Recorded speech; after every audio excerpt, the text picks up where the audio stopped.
ఇలాంటి భాష కానీ అన్నీ వస్తుంటాయి. అది చదువుతో పని లేదు. కొంతమంది అంటున్నారు అమ్మ ఇంగ్లీష్ మస్తు మాట్లాడతాను. నేను ఇంగ్లీష్ కాదు, నేను అన్నీ మాట్లాడతాను. చదువు అయితే రాదు. ఇంగ్లీష్కి చదువుకి సంబంధం లేదు. భాష లేదు.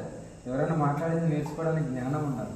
జ్ఞానం ఉంటే అన్నీ వస్తుంది. 18 భాషలు మాట్లాడతారు. దేశంలో ఎక్కడ పోయినా మీరు అన్ని మేనేజ్ చేయడం ఎవరితో నా వంతు నేను అన్ని నేర్చుకొని ఉన్నాను. రైట్. ఫైనల్గా అఘోరి ఆస్తి ఏంటి అంటే ఏం చెప్తారు? నా ఆస్తి నాకు సర్వసం కాళీమాత పరమశివుడు. నాకు గురువు, ఇప్పుడు నాకు శిక్షణ ఇచ్చిన గురువు వీళ్ళు ముగ్గురు. దైవం కాకుండా అంటే ఇంకో ముగ్గురికి ఇస్తాను. నన్ను కన్న తల్లి తండ్రి, తర్వాత ఇప్పుడు నాకు విద్య ఇచ్చే నా గురువు. ఇప్పుడు ఏముంది అఘోరి వెనుక ఆస్తి అంటే? ఒక వాహనము, ఒక మొబైల్, చేతిలో త్రిశూల్, అంతకు మించి. అవి కూడా తీసుకోండి, నేను ప్రజలకు పంచమన్నా రేపు పొద్దున్నే పనిచేస్తా. కాళ్ళనక వెళ్ళిపోతా. ఇంతకు మించి అఘోరికి ఆస్తులు ఉన్నాయేమో. ఇంతకు మించి ఉంటే